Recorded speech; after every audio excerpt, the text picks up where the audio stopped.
झुमके जो झिलमिल करते हैं, मन मोहक है। हे प्यारे, कानन कुंडल सुंदर सोहे, कानन कुंडल सुंदर सोहे। छोटे से बटुक है ना, छोटे से भगवान है, चंदन लगाए, कानों में कुंडल है, और तो और क्या, कांधे जनेऊ धरायो, बिहारी जी ने रूप बामन को, रूप बामन को बनायो, बिहारी जी ने रूप बामन को।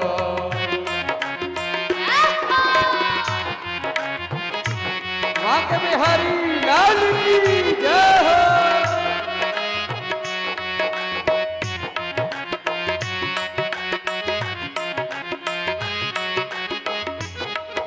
हरि बोल।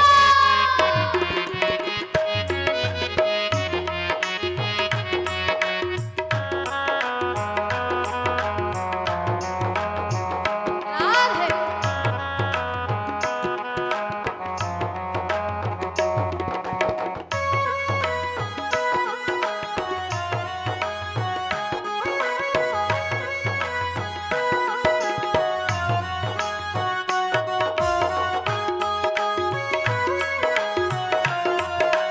सभी लोग ताली सेवा करते हुए हरि बोल।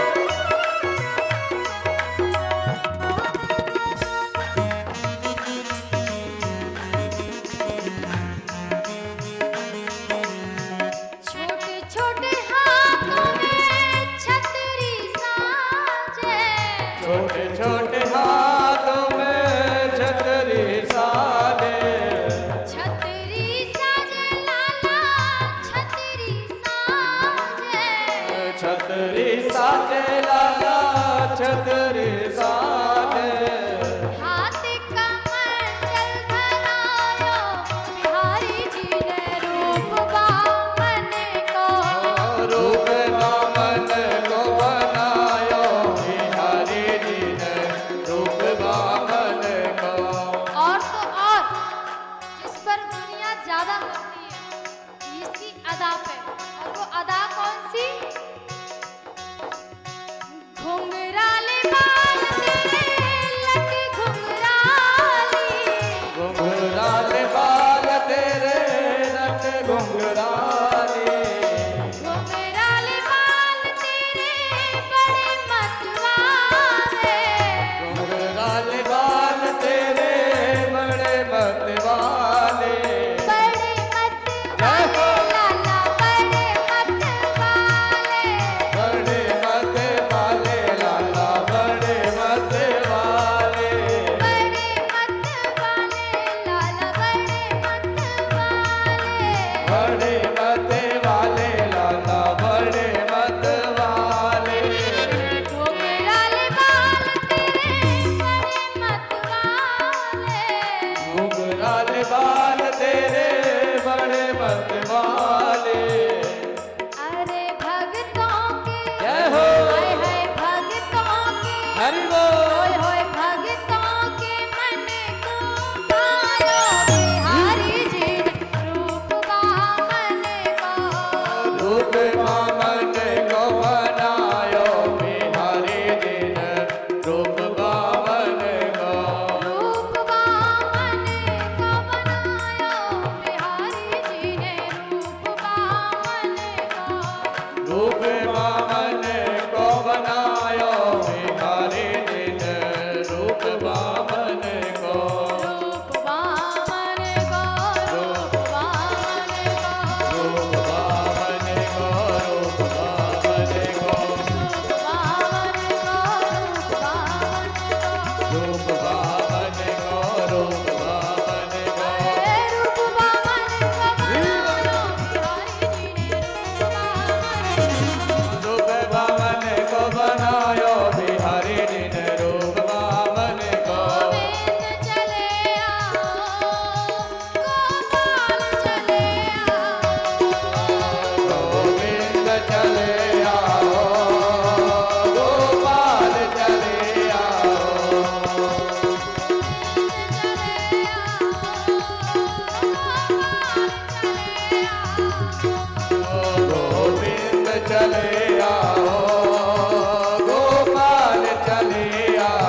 बटुक, छोटा सा ब्राह्मण जो कि स्वयं नारायण का अवतार है, वो गोविंद, वो वामन भगवान जब छोटे छोटे पैर रख करके देवताओं के दुख की, कष्ट की निवृत्ति करने के लिए आगे बढ़ रहे हैं, राजा बलि के महलों के सामने पहुंचे तो बड़े सुंदर भाव से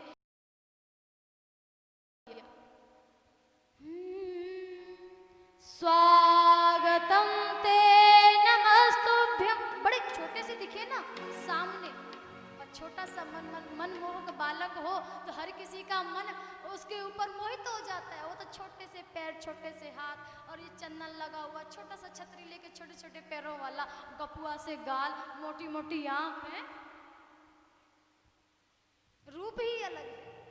स्वागतम ते नमस्तुभ्यम, हाथ जोड़ करके प्रणाम करते हैं, चरण वंदन करते हैं, स्वागत करते हैं। आइए महाराज, क्या चाहिए आपको? बोले हम किसी से मांगने थोड़े ही आते हैं, हमें कुछ नहीं चाहिए। बोले महाराज आप एक राजा के द्वार पर आए हो, कुछ तो लेना पड़ेगा, आप ब्राह्मण हो, ब्राह्मण का काम है। बोले महाराज हमारा काम जो भी हो, लेकिन हम किसी से लेते ही नहीं, तो तुम दोगे कैसे? बोले महाराज हम बिना दिए हुए मानेंगे नहीं। बोले तो महाराज हम किसके लिए मांगे, हमारा तो विवाह ही नहीं हुआ। बोले आपका विवाह हुआ हो ना हुआ हो, हम विवाह भी करा देंगे। वामन भगवान प्रसन्न हो गए, बोले अच्छा तुम विवाह का भी काम करते हो, विवाह करा देंगे। बोले हाँ करा देंगे। बोले ठीक है फिर क्या करोगे? बोले विवाह कराएंगे तो महाराज सुंदर सी कन्या लाएंगे, उसके साथ में विवाह हो जाएगा आपका। बोले अगर विवाह हो गया तो खाने पीने के लिए, रहने के लिए? बोले रहने के इंतजाम से हम जैसा हमारा महल है वैसा महल बनवा देंगे। बोले महाराज महल भी बन गया, मानो हमारी पत्नी जी भी आ गई, महल भी बन गया, लेकिन अब खाने का इंतजाम? बोले जब हम महल बनवा सकते हैं तो भोजन की व्यवस्था नहीं कर सकते? बोले बिल्कुल कर सकते हैं। तो बोले हम वो भी कर देंगे। बोले महाराज चलो महलों की व्यवस्था हो गई, भोजन की व्यवस्था हो गई, और तो और रहने की व्यवस्था हो गई, लेकिन अब एक उलझन सबसे बड़ी। बोले क्या? बोले वो उलझन ये है कि जब विवाह होगा तो भैया संतान भी होंगी। बोले बिल्कुल होंगी। बोले महाराज संतान भी होंगी तो हो सकता है कि एक तो ऊपर भी चला जाए, समय का कोई पता थोड़ी है, समय का कोई पता नहीं है बिल्कुल, अभी हो कोई पहुंच जाए ऊपर। बोले हो सकता है वो भगवान की इच्छा। बोले ये बात भी मानी, भगवान की इच्छा, लेकिन कहते हैं कि जब कोई मरता है तो उसके लिए रोना भी पड़ता है। अब बोले महाराज, हाथ जोड़ करके राजा बलि कहते हैं महाराज अगर अब कोई ऊपर पहुंच गया और उसके लिए रोना पड़ा तो उसकी सुविधा तो आपको ही करनी पड़ेगी, रोने के लिए मैं नहीं आऊंगा। तो बोले राजा, अरे राजा फिर वो कार्य ही क्यों किया जाए जिसमें अंत में जाकर के रोना पड़े। तो बोले महाराज अब आप जो कुछ भी कहना है कहो, लेकिन आज तो आपको कुछ ना कुछ तो लेकर के जाना पड़ेगा। तो बोले ठीक है संकल्प लो, जो हम मांगेंगे आप देंगे। बोले बिल्कुल देंगे। संकल्प लिया, और संकल्प जब लेने के लिए बैठ रहे थे ना महाराज, तब तक शुक्राचार्य जी आगे रोकने का प्रयास किया, और पता कथाओं में आपने सुना होगा उनकी एक आंख भी फूट गई रोकने के चक्कर में।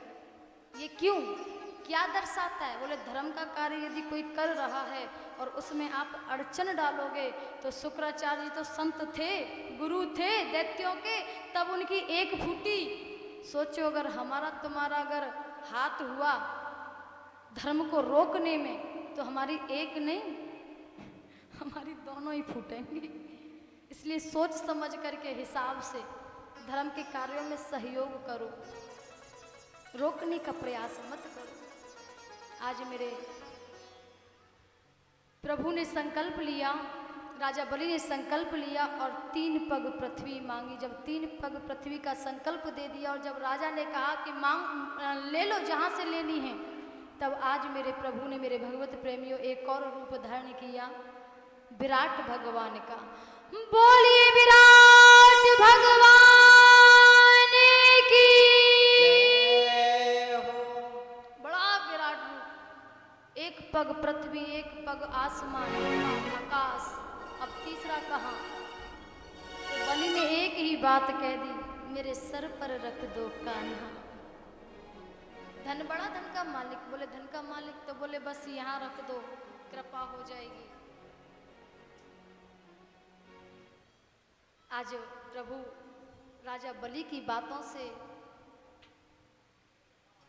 प्रसन्न हो गए, तो कहा कि महाराज हम ने जो मांगा आपने दिया, अब आप मांगिए हम देंगे। तो राजा बलि कहने लगे, प्रभु क्या कहते हो, हम मांगे? अरे जो हमारे यहाँ खुद भिक्षुक बन करके आया हो हम उससे मांगे, ऐसे कैसे हो सकता है? द्वार पर कोई भिखारी आए और आप उसके सामने झोली फैला दो कि लाओ भैया अब तुम हमें दे दो, दे सकते हो, फैला सकते हो? बोले प्रभु जिसको हम देते हैं ना उससे लेते नहीं। बोले नहीं, लेकिन आपको लेना पड़ेगा। बोले प्रभु अगर देना ही चाहते हो तो हम जब भी घर से निकलें आपका दर्शन हो। अब दर्शन हो तो प्रभु कहने लगे इसके लिए तो आपका द्वारपाल हमें बनना पड़ेगा। बोले बन जाओ। भक्त में वो ताकत होती है, वो ताकत होती है कि भगवान को अपना नौकर तक बना सकते हैं। और भक्त क्या बनाएगा? भगवान तो स्वयं कहता है अहम दासानुदास, मैं तो अपने भक्तों के दासों का दास हूं, नौकरों का भी नौकर हूं। जहां भक्त मेरे पग धरे वहां धरूं मैं हाथ, और सदा संग लागत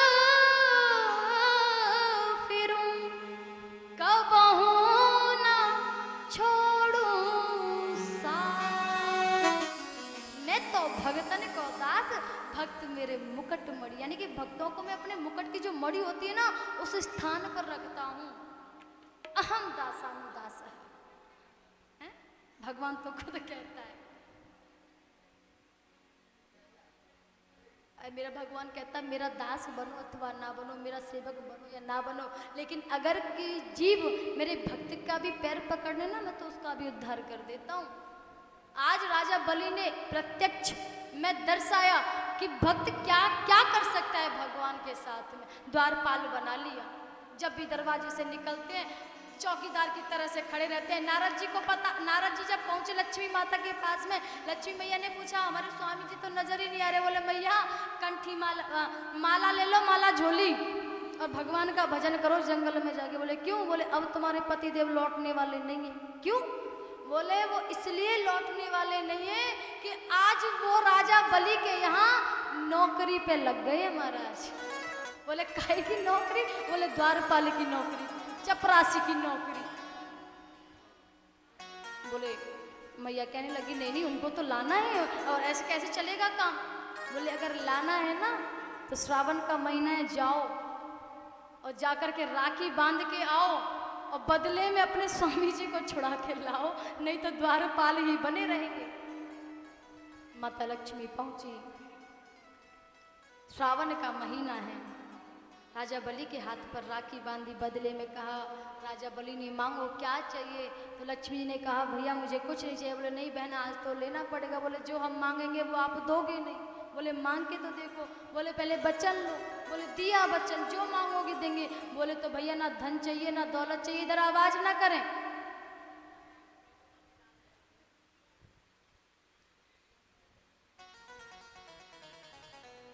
बोले ना धन चाहिए ना दौलत चाहिए। बोले तो क्या चाहिए? बोले ये द्वारपाल है ना आपका, मुझे बड़ा पसंद आ गया, ये द्वारपाल मुझे चाहिए। राजा बलि की आंखों में आंसू आ गए, आंखों में आंसू भर के हाथ जोड़ करके कहते हैं हे देवी,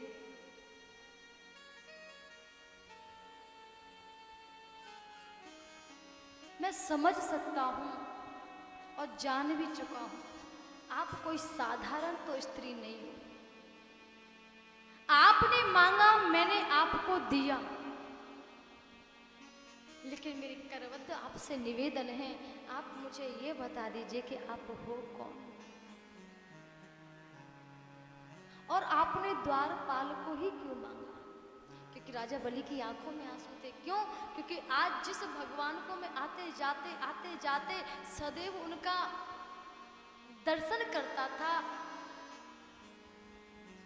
उनको प्रणाम करता था, उनकी झांकी अपने हृदय में रखता था, आज उस ठाकुर को, उस भगवान को ये देवी ले जाने के लिए आई है, मांगती हैं। पूछ तो लो ये है कौन?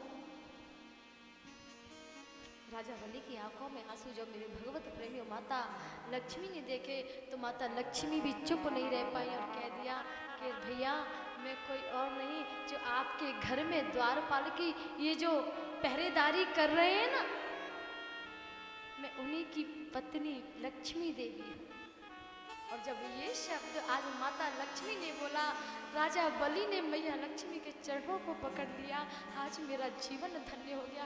आज एक भक्त पर कृपा करने के लिए पहले नारायण आए, स्वयं ब्रह्म आए, और आज मुझ दास पर, मुझ सेवक पर, आज मेरे भगवत प्रेमियों वो राजा बलि कहते हैं कि कृपा करने के लिए पीछे पीछे स्वयं लक्ष्मी जी, जिसके पीछे संपूर्ण दुनिया भागती है कि मेरे घर आ जाओ, मेरे घर आ जाओ, और वो लक्ष्मी मैया आज साक्षात मेरे सामने मेरे घर आई है। आज मेरा जीवन धन्य हो गया। बहन, आपने मुझे भाई कहा, आपने मेरे द्वारपाल को मांगा, मैं ये द्वारपाल तुम्हें देता हूं। और आज भी एक बात बताऊं, भले ही लक्ष्मी मैया प्रभु को अपने साथ ले गई, लेकिन आज भी कहा जाता है कि राजा बलि के मेलों में, मैंने देखा नहीं लेकिन सुना है, मैंने कहीं पढ़ा भी नहीं लेकिन मैंने सुना है, संतों के मुख से, भागवत में ही कुछ विद्वानों ने इसका चिंतन किया है, मनन किया है, व्याख्यान किया है कि आज भी राजा बलि के महलों में 4-4 महीने तीनों देवता पहरेदारी आज भी करते हैं। मोर वचन चाहे पड़ जाए फीका, संत वचन पत्थर कर लिखा, भक्त वचन पत्थर कर लिखा। तो ऐसे ऐसे हैं मेरे प्रभु, ऐसी ऐसी लीलाएं करते हैं, ऐसे ऐसे भक्तों को मोहित भी कर लेते हैं। श्री सुखदेव जी कहते हैं, राजा परीक्षित, आज चाहता तो बलि कुछ भी मांग सकता था, लेकिन धारणा कभी भी ऐसी मत रखो कि कुछ हमें चाहिए। धारणा ऐसी रखो, कैसी? अब प्रभु कृपा करहु एहि भांति, अब प्रभु कृपा करो ये भांति, सब तज भजन करहु दिन राति, सब तज भजन करो दिन राति। अब प्रभु कृपा करहु एहि भांति, अब प्रभु कृपा करो ये भांति, सब तज भजन करहु दिन राति, सब तज भजन करो दिन राति। जा पर कृपा राम की होई, जा पर कृपा की होई, ता पर कृपा करे सब कोई, ता पर कृपा करे सब कोई। श्री राम जय राम जय जय राम, श्री राम जय राम जय जय राम।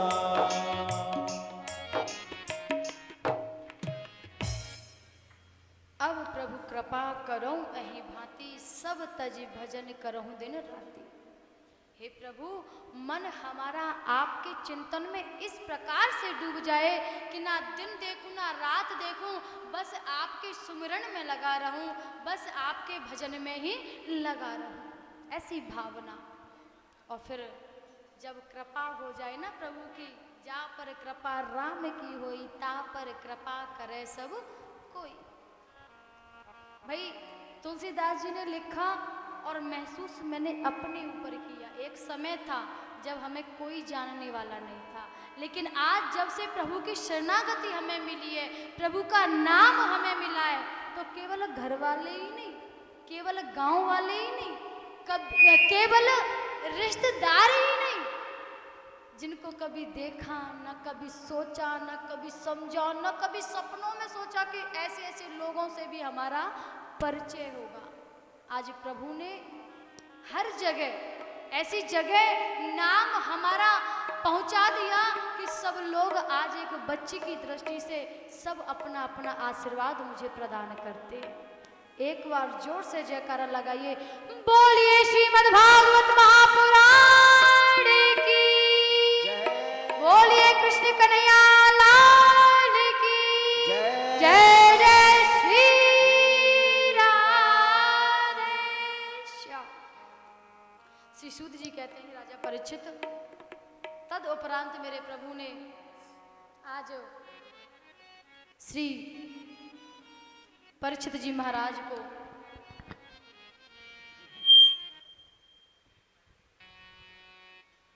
चंद्रवंश का निरूपण कराया कि राम कृष्ण दो एक है, अंतर नहीं निवेश, इनके नयन गंभीर हैं, इनके चपल विशेष। बड़ी सुंदर बात कही है। पुरुषो रामचरितमं श्रवणे रूप धारयन्, अनासंसे परो राजन्, कर्मवन्दन विमोच्यते। श्री सुखदेव जी कहते हैं राजा परीक्षित, मेरे प्रभु राम की, मेरे प्रभु कृष्ण की कथा एक ऐसी कथा है जो भी जीव श्रवण करता है, मनन करता है, उनकी कथा का चिंतन करता है, वो हमेशा के लिए मोह माया के बंधनों से मुक्त हो जाते हैं। ये माया के जो बंधन जीव को बांध के रखती है, जब प्रभु का स्मरण करते हैं, प्रभु का नाम लेते हैं, तो अक्सर वो बंधन प्रभु के नाम की महिमा से टूट जाते हैं, खुल जाते हैं। खट्वांग दीर्घबाहुश्च रघुस्तस्मात् प्रथुश्रवा, अजास्तस्थो महाराज इस्तस्मात् दशरथो भवेत्। चंद्रवंश में खट्वांग हुए, खट्वांग के दीर्घबाहु हुए, दीर्घबाहु के रघु हुए। रघु की इतनी कीर्ति फैली महाराज कि इस चंद्रवंश को एक और रघुवंश नाम दे दिया गया। फिर हुए अज, अज के हुए राजा दशरथ, और दशरथ जी के हुए राम लखन भरत शत्रुघ्न। हालांकि आज ये पहली ऐसी कथा है जिसमें केवल और केवल मैं 5 या 10 मिनट की रामायण को दर्शाऊंगी। नहीं तो आप मेरे पीछे की वीडियोस में देखना, पीछे की कथाओं को सुनना। मैं रामचरितमानस को बोलने के लिए कथा में पूरा एक दिन लेती हूँ। सुबह से प्रारंभ करती हूँ और शाम तक रामायण ही चलती है 4 घंटे।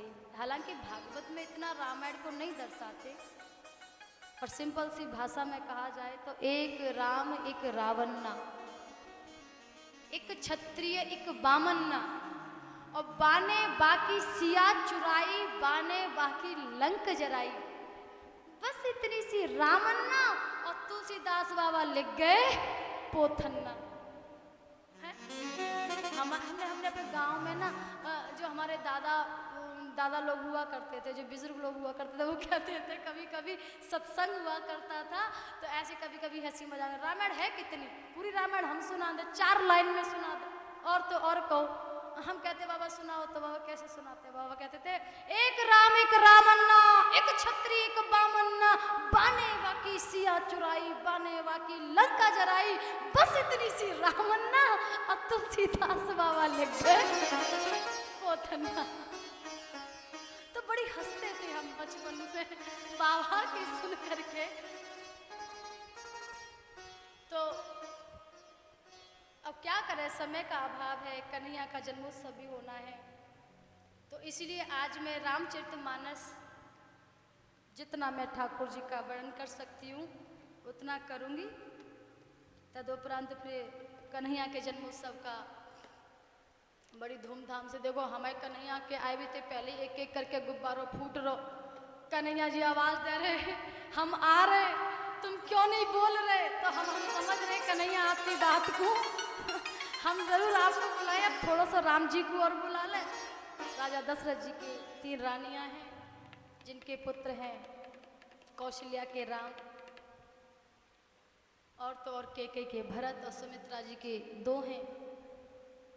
आप सभी जानते हैं रामचरितमानस प्रत्येक व्यक्ति के घर में सब लोगों ने पढ़ा है, राम कथा भी सुनी है, और उनका जो सार निकला है राम कथा का वो केवल एक ही है कि रामायण जैसे पात्र ना तो अब इस संसार में हो सकते हैं और ना ही आगे होंगे। ना भरत जैसा भाई अब तक हुआ है और ना आगे होगा, ना कैकेयी जैसी माँ हुई है और ना होगी। कैकेयी को बहुत से लोग गलत दृष्टि से देखते हैं कि राम को 14 वर्ष के लिए भेज दिया, लेकिन याद रखना कैकेयी माँ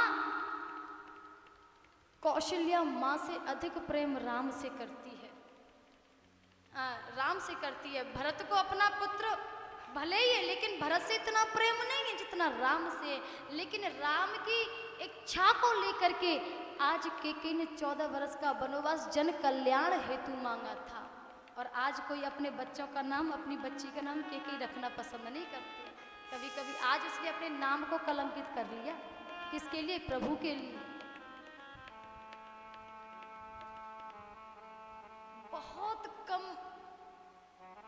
नाम मिलेंगे कैकेयी, मैंने तो सुना नहीं, मैं अपनी बता दूं मैंने नहीं सुना। बस एक बार कोई कार्ड आया था, उस कार्ड में जरूर मैंने कैकेयी नाम पढ़ा था कार्ड में। बस मैंने इतनी दूर दूर तक कथा कराई, इतने लोगों से मिली जुली, मैंने कैकेयी नाम नहीं देखा।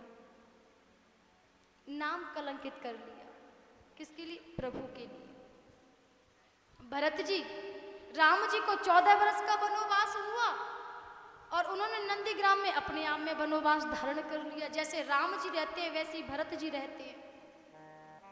लखन जी, ओहो, उनका तो दूसरा नाम त्याग है। जो लक्ष्मण जी ने त्याग किया है वो कोई नहीं कर सकता। अरे रामचरितमानस का कोई भी पात्र ले लो, उन पात्रों जैसा तो कोई हो ही नहीं सकता। भाई भाइयों में इतना प्यार। उस समय कैकेयी ने 14 वर्ष का वनवास मांगा था। कौशल्या चाहती तो कैकेयी से झगड़ पड़ती, अगर आज का जैसा माहौल होता। वो उसकी चोटी पकड़ती, वो उसकी चोटी पकड़ती, 2 लगाती कान के नीचे। तेरी औकात कैसे हुई मेरे बेटे के लिए ऐसे बोलने के लिए, हैं? लेकिन धन्य है वो कौशल्या मैया, क्या एकता है। एक ने बोल दिया तो दूसरा ये नहीं कहता कि तूने ऐसा क्यों किया। सब प्रभु की माया, एकता इतनी। पूरे अयोध्या में उस समय इतनी एकता कि कोई भी कुछ भी बोल दे तो पूछता नहीं था कि तूने ऐसा क्यों बोला। और आज के समय में भाई भाई में नहीं बनती है। एक भजन है, इस जमाने में कलेजा तक, गाऊंगी नहीं पर थोड़ा सा दर्शाऊंगी, हिला देते हैं लोग। इस जमाने में कलेजा तक हिला देते हैं लोग। सगे भाई को जहर हंस के पिला देते हैं लोग। हैं? आजकल कोई कुछ नहीं, भाई भाई को मारने लगा। किसके पीछे? जमीन जायदाद के पीछे। एक राम राज्य वो था जिसने भाई के लिए गद्दी को ठोकर मार दी, वो राजगद्दी फुटबॉल बन गई। राम इधर से ठोकर मार देता है, लखन उधर से ठोकर, और भरत पे जिस पे पूरी राजगद्दी आ गई, चाहता तो ले सकता था लेकिन उसने भी लात मार दी। ऐसी राजगद्दी को धिक्कार है, नहीं चाहिए वो राजगद्दी जिसमें मेरे प्रभु राम, मेरे भैया राम ना हो। अरे उस पर अधिकार तो पहले से मेरे भाई राम का है, मैं ले कैसे सकता हूँ। धन्य है वो भरत जिसने ठोकर मार दी और भैया को अपना लिया। और आज कोई बाप अगर छोटे को या बड़े को थोड़ी सी 4 अंगुल भी ज्यादा दे देना, छोटा डंडा लेके आएगा, सर फाड़ देगा सामने वाले का। उसको क्यों ज्यादा दी, मुझे क्यों नहीं दी? मैं क्या सौतेला हूं? कैसे उठा के लाए? तुम्हारी संतान नहीं, फलाना नहीं, ठिकाना नहीं, बाप का जीना दुर्लभ। ये संसार आज का, वो राम राज्य था, ये कलयुग है। प्रेम प्रेम तो यहाँ किसी के पास ही नहीं है। प्रेम उसी के पास मिलेगा जिसने भगवान को पहचान लिया हो, जिसने भगवान की भक्ति को पहचान लिया होगा। अन्यथा जो आज भी पशु बन करके घूम रहे हैं, पशु ही कहूंगी। क्यों क्यों पूछो, क्यों कहूंगी? आए थे हरि भजन को, ओटने लगे कपास। भगवान का भजन करने पृथ्वी पर मनुष्य देह ले करके आए थे, लेकिन क्या भजन कर रहे हो? भगवान का सुमिरन कर रहे हो? भगवान का नाम ले रहे हो? नहीं, यहाँ तो आपस में चुगली करने में लगे हो, आपस में बुराई करने में लगे हो, धन कमाने में लगे हो। बच्चों को आजकल क्या होता है पता है? आजकल बच्चों को भगवान का भजन करना कम सिखाया जाता है। आजकल सिखाया जाता है बिजनेस कैसे की जाती है, व्यापार कैसे किया जाता है। एक बात बताऊं, जब आप बच्चों को बिजनेस करना ही सिखा रहे हैं तो आप में और पशु में, सत्यता में कोई भी अंतर नहीं है। पूछो कैसे? क्योंकि पेट भरना तो जब जो पशु भी बच्चों को जन्म देते तो वो भी सिखाते कि बेटा चारा कैसे खाया जाता है। चिड़िया जब बच्चे को जन्म देती है तो वो भी दाना चुगना सिखाती है, हैं? तुमने आकर के क्या कर लिया? क्या कर लिया? क्या किया? बुराई, चुगली, धोखा, दूसरों के साथ में गलत। नहीं, मानव बनो, भगवान का भजन करो। कहते हैं सुबह का भूला यदि शाम को घर वापस आ जाए तो उसे भूला नहीं कहते। जब संतों का मार्गदर्शन तुम्हें हो जाए तब भगवान को और अपने मन को कर देना चाहिए। सत्यता है महाराज, उसी समय सब कुछ छोड़ करके प्रभु के भजन में लग जाना चाहिए। सब कुछ त्याग करके प्रभु का चिंतन करना चाहिए। और फिर भी नहीं होता तो रामायण के एक पात्र का भी जीवन अपने जीवन में उतार कर देख लीजिए।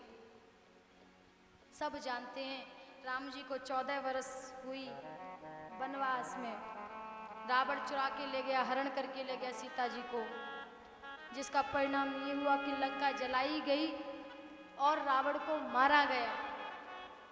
पुनः राम राज्य स्थापित हुआ, राज तिलक हुआ, राम को राजगद्दी मिली। इस प्रकार से श्री सुखदेव जी ने चंद्रवंश का निरूपण किया। अब आते हैं सूर्यवंश पर, जिसमें स्वयं मेरे ठाकुर जी का निरूपण हुआ।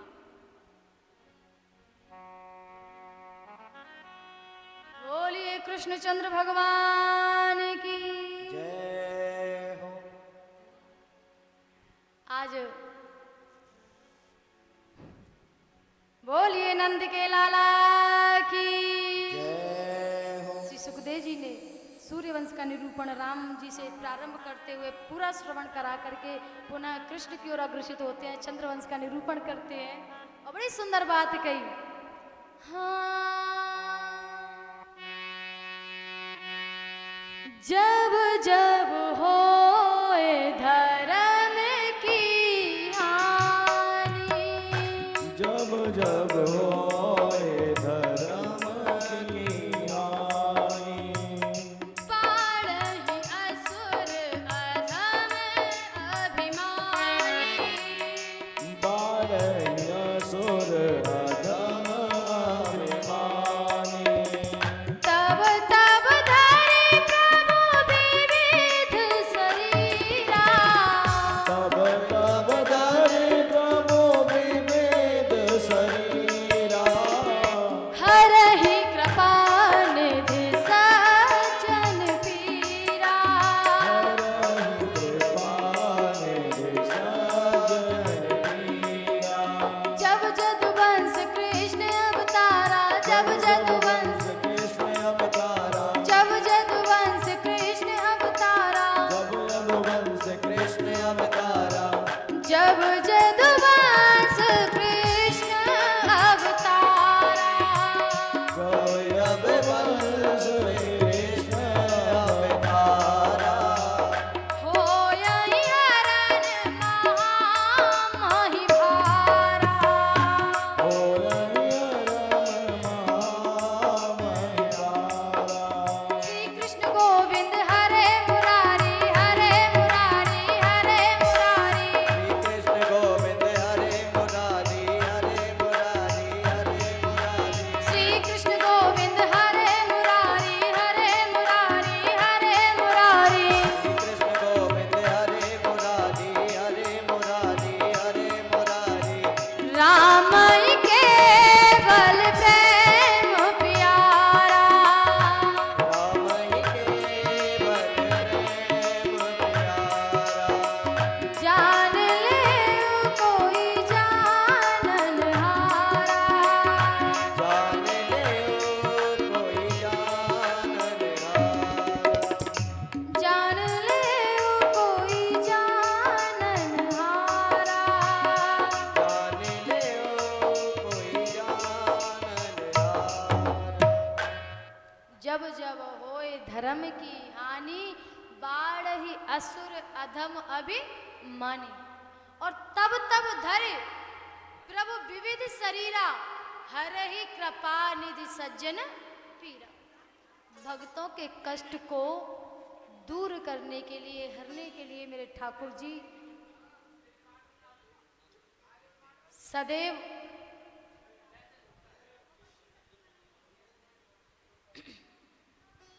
इस भूमि पर अवतार लेते हैं। जब इस पृथ्वी पर धर्म कम और अधर्म बढ़ने लगा, गौ माता पाप के बोझ से दबने लगी, तो गौ माता ब्रह्मा जी के पास पहुंची। ब्रह्मा जी कहने लगे हम कुछ नहीं कर सकते, तो समस्त देवताओं को साथ में एकत्रित किया। पुनः नारायण के पास पहुंचे, नारायण भगवान से सारा हाल, सारा वृतांत श्रवण कराया। तब नारायण भगवान कहने लगे आप जाओ और जाकर के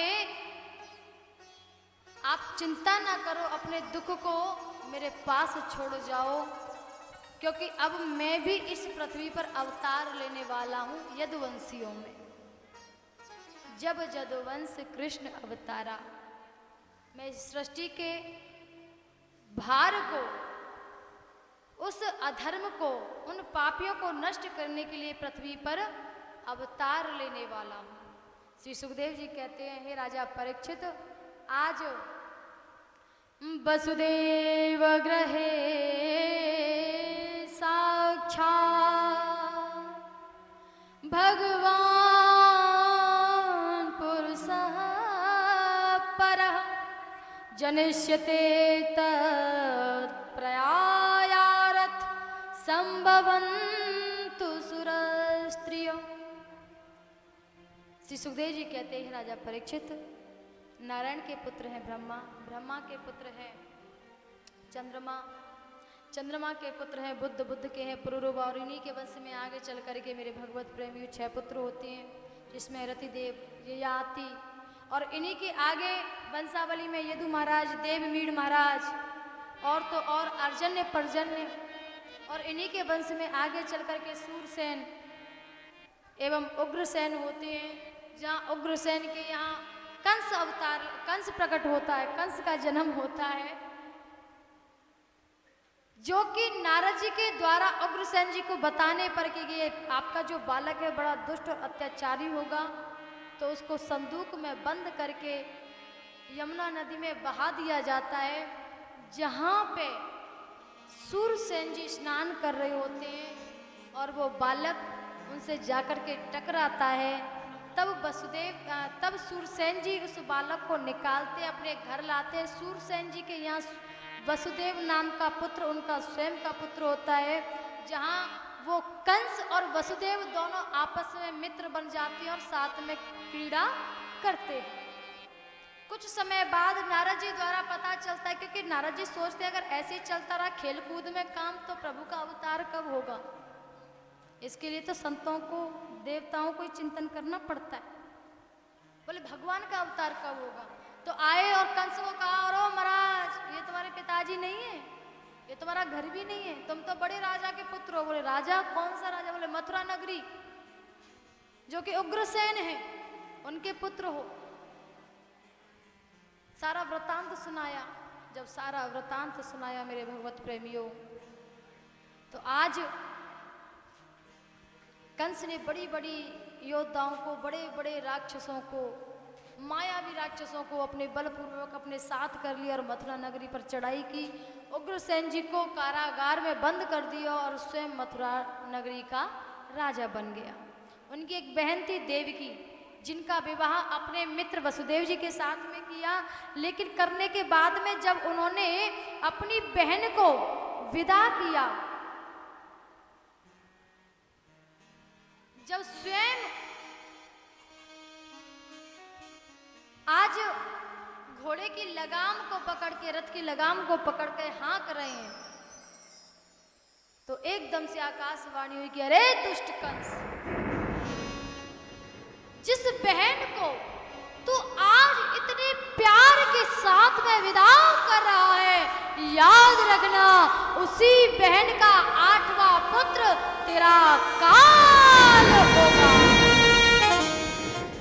और जैसे ही कंस ने सुना, लगाम घोड़ों की छूट गई, तलवार कमान से बाहर आ गई, देवकी के केसों को पकड़ा और रथ के ऊपर से देवकी को नीचे की ओर खींचा।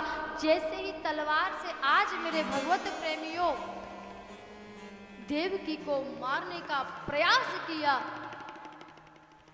वसुदेव जी ने हाथ पकड़ लिया।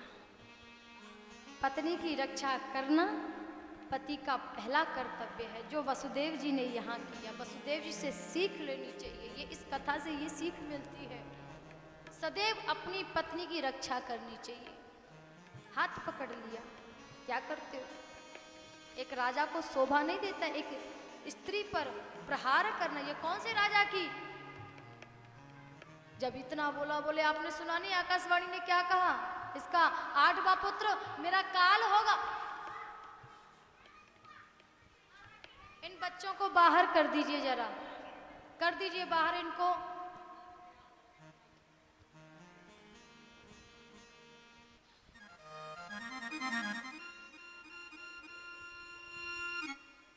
आपने सुना नहीं।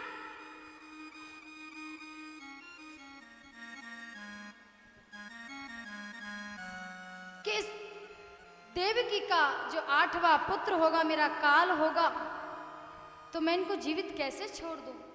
बोले महाराज देवकी को काल नहीं कहा, देवकी के 8वें पुत्र को काल कहा है। तो जब इनके पुत्र हों तो आप उनको मार देना, जब तक हम बंदी गृह में रहेंगे। जितने पुत्र होंगे हम आपको देंगे, लेकिन मेरी पत्नी को कुछ मत करो।